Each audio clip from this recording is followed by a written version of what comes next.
Recently, with the completion of Shadow Temple this month, I can officially say that I have completed every single level in the original Michigun Temple series. This series is nostalgic for a lot of people because it spans all the way from 1.8 to 2.0, and a lot of the gameplay in these levels is known for being very challenge-esque, and it also just being Michigun's signature level series. Aside of the Triple Spike challenges, this is the only series he really had on his account, and all of the other stuff he'd build would be for other projects, like Bloodbath and Artificial Ascent. It's hard to describe, but beating the Temple series in its entirety has always been seen as a sort of rite of passage for the GD community. Even if you're one of those super elite top players that just doesn't play things easier than Extreme Demon, you'll probably go and beat the Temple series. It's just one of those things. Now that I've completed every single level in the series, I think it's pretty important to talk about the series itself and the quality of the series. After all, there are probably people wondering, what are you getting into if you decide to complete this series? Well, that's what this video is going to be. It's going to be me reviewing the Temple series. And I'm also going to be talking about them not just from a theming and decoration perspective, but also a gameplay perspective. A lot of levels I review I tend to not be able to criticize the gameplay of, but with these, I've officially completed all of them, and so I can actually talk about them. That being said, let's get right into the reviews. Right off the bat, one thing I want to say about this series is actually something about the series as a whole and not just one of the levels on their own. My god, the theming for this series is really good. Obviously, it's based off Legend of Zelda temples, as that makes sense. The Triforce is the end screen for most of the levels, and it's called the Temple series. But what I really want to stress is that most of this series was 1.8. A lot of it was 1.8, 1.9, and I think Forest and Desert specifically are 2.0. And I gotta say, for that, the theming for these is done really well. There are exceptions to that, and we'll talk about that when we talk about that, but for the most part, I just want to call it out because 1.8 having this good of theming is definitely rare, and I think that that's very impressive. But what about the levels themselves? Are they good? Are they bad? Do they still hold up today? Well, the only way to find out is to start talking about the levels, so let's do this in order of oldest to newest. Let's start off with Water Temple.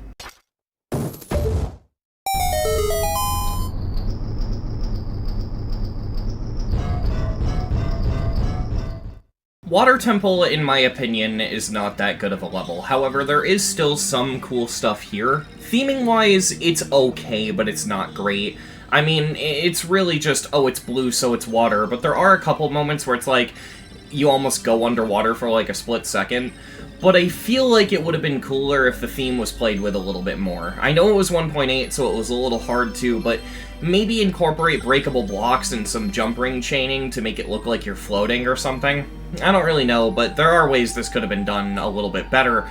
And as we'll see with the next level, it's not like Michi wasn't capable of making the theming interesting, but unfortunately this really is just, it's blue so it's water, and so the theming's not that strong with this one. The gameplay unfortunately isn't that great either. A lot of the level consists of blind clicks and just awful timings. Timings that look looser than they actually are. Like in this block maze part, you have to jump oddly specific through the center because the spikes just poke out and kill you. It's a really, really badly designed section. And then you get stuff like this transition into this dual ship, where not only do you have to land on the pad at a certain angle, if you successfully make the triple before the pad but you do it too early, you'll die.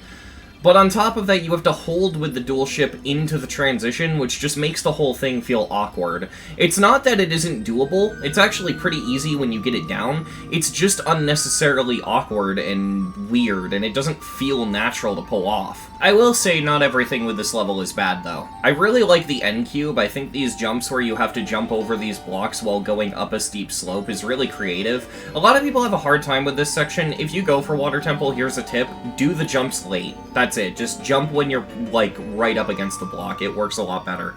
But just in general, I like this N-Cube a lot. The end screen also looks pretty sick, how it literally looks like water pouring down on a sign. Again, theming like this was really impressive, especially for 1.8.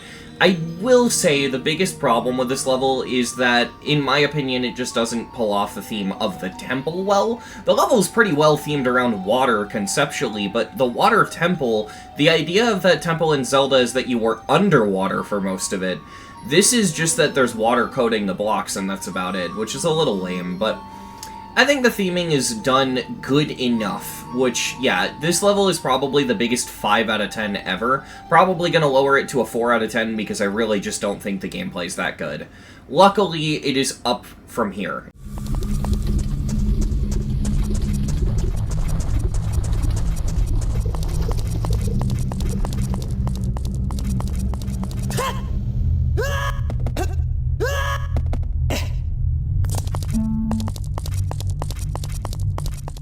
Next up we have Fire Temple, which is a significant step up from Water Temple in terms of theming.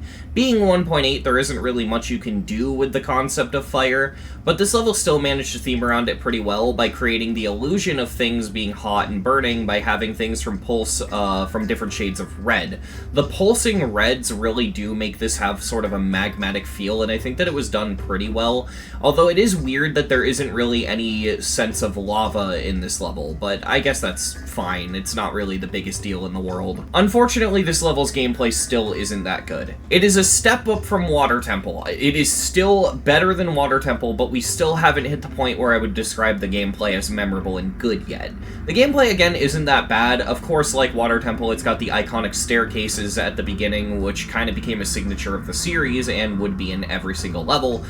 Unfortunately, this level just has a lot of weird, awkward shit in it. Nothing bullshit like in Water Temple. Like, it doesn't have that dual ship transition or anything like that, but what it does have is just weird difficulty spikes. Like, why is just this chunk of ship section so much harder than everything else in the level? Like, look at this. You do this difficult ship which ends with a straight fly, and then it's followed up by some of the easiest ball clicks in the level, and then one of the hardest UFO sections I've ever played in a hard demon. It is so odd with the balancing. This level is often considered a beginner hard demon, but you should not go for this as a beginner hard demon because, while it rounds out to being one of the easiest hard demons in the game, the hardest parts are so fucking stupid that they will piss you off if you go for this as an entry hard demon. I will say, however, most of the gameplay is either just you don't think about it and you do it and it doesn't leave an impression on you, which means it's not bad, or it's actually kinda good. I really like this ball copter section. It doesn't look very remarkable, but it just flows kinda well, and it hits you suddenly, so it does kinda give you a sort of adrenaline rush that a difficulty spike would, without being a difficulty spike, and because of that I kinda like this section. The cube after that is also pretty cool, how you have to memorize when you jump and fall, and you have to ride the slopes. Having to jump on the pad is a bit weird, but it is a creative timing, so I'm okay with that, and I like it. Temple levels always gave me the vibe that they were basically just a series of challenges, and that also fits into the Zelda theming pretty well, as that's what actual Zelda temples are. They're just a series of challenges, so I think it works. And Fire Temple is the first level to really give me that vibe, where every section feels completely different in terms of what you have to do. The gameplay's pretty solid, the theming's pretty solid. This is a step up from Water Temple for sure. I don't think this is where the series gets good yet, but I definitely think we've hit the point where it's not bad. So this is going to be our baseline. Fire Temple is a 5 out of 10.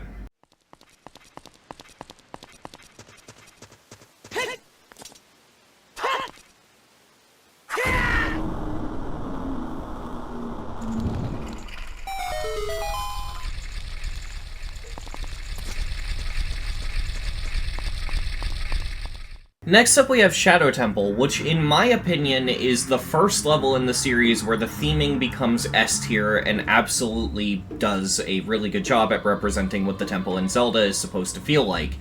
The way this level incorporates fakes is really clever. You might think it might just be a baseline. Shadow Temple in Zelda has invisible stuff that you can only see with an item called the Lens of Truth, and so it's gonna be a memory level. And if it was that shallow, I definitely think that the theming wouldn't be as strong, but it's not that shallow. All of the memory with this level involves invisible platforms and invisible blocks, so you never know if you can just land on air or if you're gonna phase through a block, which that specific type of memory is literally what Shadow Temple is in Zelda, so S-tier theming, I think it does it really, really well. I think the only way it could have been any better is if it was delayed until 1.9 and it had a creepier song. That's it. That's the only way it could be better. In general, Shadow Temple is done very well. But how is Shadow Temple's gameplay? To be honest, I don't really know whether or not this level's gameplay is good. I mean, I just beat it, and I enjoyed it, but at the same time, there were some pretty glaring issues. But here's the weird thing. Aside of one section, which is the UFO, which I'll get into in a second, there aren't really any bad parts in this level. Everything flows pretty well, and all the memory is pretty basic, so it doesn't take that much effort to remember. The only part that might be hard to remember what to do is this cube maze, but even then it's pretty basic. It just takes a little bit more effort to remember than everything else. But at the same time, as much as all the gameplay is straightforward and isn't bad, the difficulty spikes. In particular, my biggest issue with this level is the mini UFO. Dear God. The problem with this section is that you enter it as a ship, and so you have to go at a certain angle depending on how you establish your click pattern. And there are like hundreds of different click patterns you could use from this section in hundreds of different ways. I've seen so many different ones, and when I was trying to beat it, I actually switched click patterns a couple times. This part is not straightforward, it doesn't play very well, and all of the click patterns feel like you're a frame away from dying, but you never actually end up dying. It's just weird. But the biggest problem with it, again, is the aforementioned transition into it. For my click pattern, I had to go through the portal low. That is not consistent because of the little sweep you have to do beforehand, and so, depending on how you transition to it, can make or break a run, and it's just... This UFO brings down the enjoyment so much. If this one single section got nerfed, this would be a perfect level. But, unfortunately, I just didn't really enjoy this mini UFO that much. The rest of the gameplay's fine. Only real things I can point out is the first triple blind click that's in sync with the song is a little difficult. Not the second one. The second one's smushed together and you're a mini cube, so it's easier, but the first one's a bit awkward. I think the only other issue that I could think of is that some of the fakes aren't proper fakes. I don't know how to explain this, but 2 of the straight flies in the level you're not supposed to go through. You're supposed to go through a sort of hidden wall. The problem with that is that if you don't realize that, you can actually successfully do the straight fly, but it makes the level harder. And I don't really know how to feel about that. I've seen people beat the level doing both of these ship sections without the fake, and I don't know, I feel like that's a bit of a flaw. But at the same time, this was 1.8, so Mishi probably assumed that these ship sections just weren't even possible. So I don't fucking know. It's a bit weird to look back at, but I think these 2 fakes are kind of bad. But at that point, that might be kind of nitpicking. Shadow Temple, I think, is the strongest so far in terms of gameplay and theming, and because of that, I'm going to be giving Shadow Temple a 7 out of 10.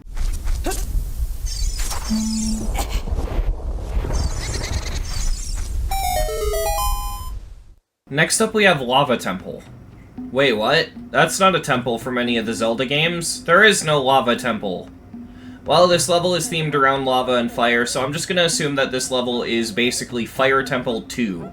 And assuming that's what this level is supposed to be, yeah, this is a much better Fire Temple. This represents Fire Temple from Ocarina of Time way better, in my opinion. The theming is on point with all the lava falling and the broken, destroyed, ruined bricks. This actually genuinely feels like something straight out of Zelda, and it's done really, really well.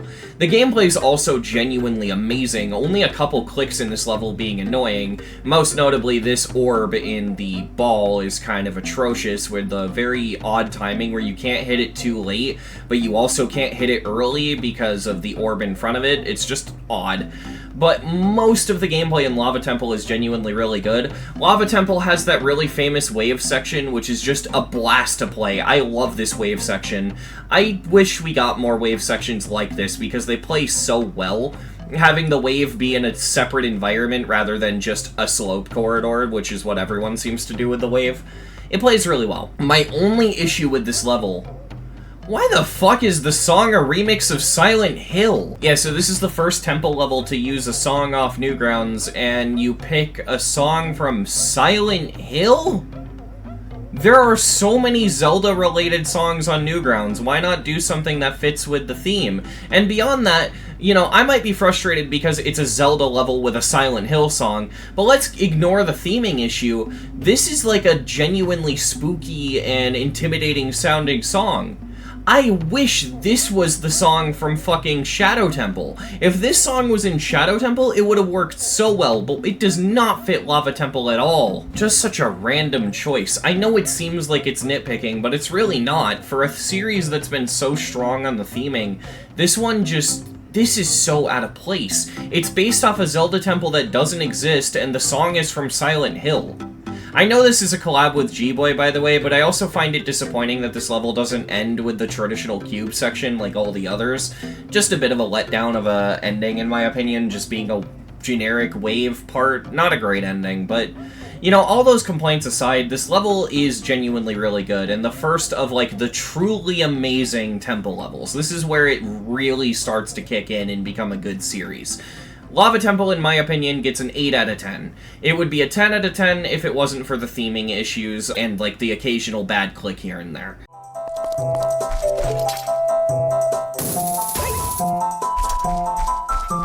And now we have Forest Temple. This is probably the most well-known temple level. This is the one everyone beats. If you don't beat the entire temple series, you're at least going to beat Forest Temple. There are people who don't even know that the temple series is a series, but they specifically beat Forest Temple because this level's popular as hell. And for good reason. There is not a single click in this level that I dislike. In terms of gameplay, the only issue here is the balancing. Yeah, the balancing is a little bit goofy. There are some parts that are significantly harder than others, like the UFO, mini UFO thing. I'm guessing Mishi was just really good at UFO. And then, of course, the ending ball section is not very nice. But none of the gameplay in this is bad. Those are just choke points at worst. It still plays very, very well. It's worth noting, this level is hard. It's easily the hardest level of the Temple series by far. Like, jumping from Desert Temple to this is actually a somewhat significant jump. Forest Temple is relentless, and I definitely understand why this is usually the hard demon people complete to prepare themselves for insane demons. One thing, though, that puts Forest Temple above all the others for me is just how strong the theming is. Luckily, grass as a style is a lot easier to get right in GD, and so this level is covered in bushes and grass and just different forest-related decoration, and because of that, the theming is genuinely S tier. There isn't a single flaw with the theming in this level. This whole level is just genuinely good, and yeah, Forest Temple is a 10 out of 10. I love Forest Temple.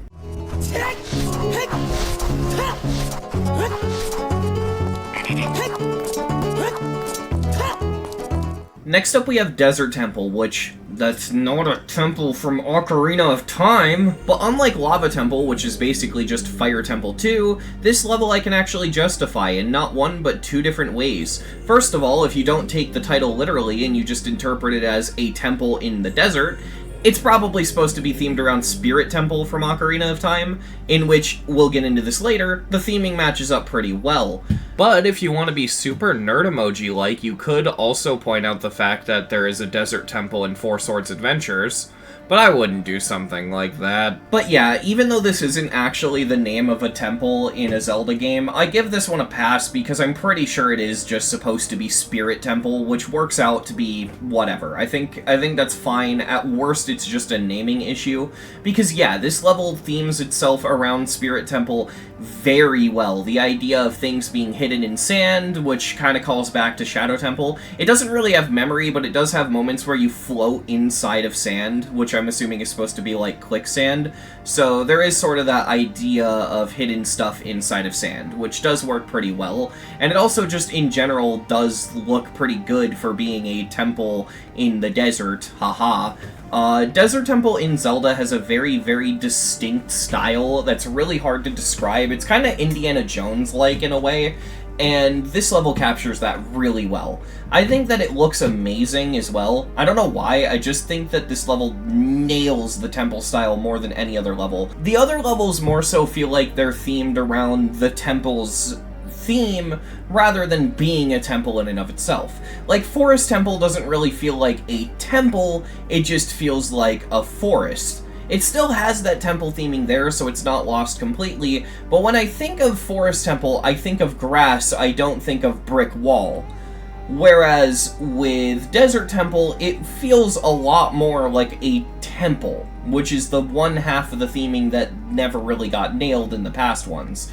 I think that they did a really, really good job with the theming on this, to the point where I think it might actually be better than Forest Temple in terms of theming. It does have some weird moving object stuff, as this was a little bit farther into 2.0 than Forest Temple, but honestly I can forgive it because it's not intrusive, and there's only one part where the moving object looks a bit strange, and even then, that's all assuming that the actual Zelda games don't have objects that move that look like they shouldn't. There's some lol random bullshit in Ocarina of Time, so I think it actually kinda adds a little bit of charm to these levels. The gameplay in this level is genuinely amazing. I don't think there's a single part where I dislike the gameplay. Again, like Forest Temple, it does have the problem of difficulty spikes, but all of the gameplay in Desert Temple is fun.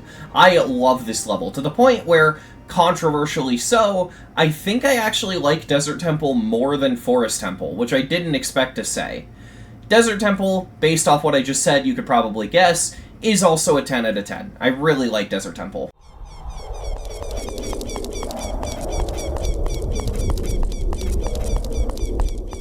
So you might think that we're done reviewing the series, but there is one more level I want to discuss. It's not an official part of the Temple series, however, it's a level that is often considered to be part of the series, even though it's unofficial, because it just works so well, not only as a tribute to Mishi, but also just as a finale to the series. I'm of course talking about Temple of Time. Temple of Time is definitely one of the better levels of the series, and while I still think Forest Temple and Desert Temple are better than Temple of Time, this level's decoration is pretty solid, and it does a very good job at paying homage to each of the temple levels. I especially, in particular, like the Lava Temple part, where it's pretty much the same deco as actual Lava Temple, but it actually shows the blocks being destroyed and all that sort of stuff. I also like the very extra bit of attention to detail that the level actually uses a Zelda-related song, which is pretty neat. But what I especially like about this level is that thematically it works the best as a temple level, because in Ocarina of Time, if you don't know, the final dungeon is Ganondorf's castle, and in that dungeon, you have to do a series of trials, each themed around all of the dungeons you did up until that point. And this level works off that theming perfectly, as, yeah, it is just a section based off each temple. So in a way, Temple of Time kind of works as the Ganon's castle of the series, and because of that, it works very well as a finale. I actually really like Temple of Time, and again, even though I think Forest and Desert Temple are better, I do like to consider this to officially be part of the series, even though it's not an official temple level. It works really well as a good finale, and I just wanted to include it in all of these reviews, because it definitely deserves a mention. Don't worry though, it isn't just that the level works thematically well as an ending that makes me want to discuss it and consider it an official part of the series. I also just think it does a good job at representing the series. The gameplay is good throughout, and the decoration is genuinely amazing. As I explained earlier, it does a good job at representing every single temple level. The only downside to it is that the level can be infuriating to play due to balancing issues. Each part is themed around a different temple level, so as you can imagine, each part plays completely differently. The Forest Temple part is mainly focused on robot and flying, the Shadow Temple part is mainly fakes and UFO, the Fire Temple part is cube and timing, so on and so forth, and the level ends with a barrage of triple spikes. So yeah, it's got a little bit of a balancing issue, but it never really makes the gameplay unfun, just a little frustrating is all. All in all, I think the decoration is solid, and aside of the balancing issues, the gameplay is solid, and it works really well as a finale. Even if it's not official, I still think it should be considered part of the series because it works so well as a finale. It may not be as good as Desert Temple or Forest Temple, but I still think it's really solid, and because of that, I'm gonna give it a 10 out of 10 as well. And with that, I have reviewed the entirety of the Temple series. I gotta say, for how old this series is, I'm pretty shocked that it's aged as well as it has. Sure, you can definitely almost smell the age on these levels, and it's very obvious that these levels are as old as they are. They play pretty well, and they play into the theming pretty okay, with the exception being Lava Temple, which, as I mentioned earlier, is not based off a temple in any of the Zelda games, let alone Ocarina of Time. The others do pretty well, and I definitely think that this is a pretty cool series, just in terms of theming. I of course didn't mention this, but there was the whole thing of Mishi really liked triple spikes, and so, you know, the Triforce kind of resembles 3 spikes. It's clever, it's pretty fun, and I think that that's cool. This series is something that I definitely recommend to anyone who just wants to go for some harder hard demons, because beating this series is genuinely a blast, and I had a lot of fun doing it. That being said, if YouTuber interaction reminder stuff, like comment, comment down below telling me if you've played these levels and if you enjoy them. I definitely like to hear your thoughts, and yeah, thank you for watching.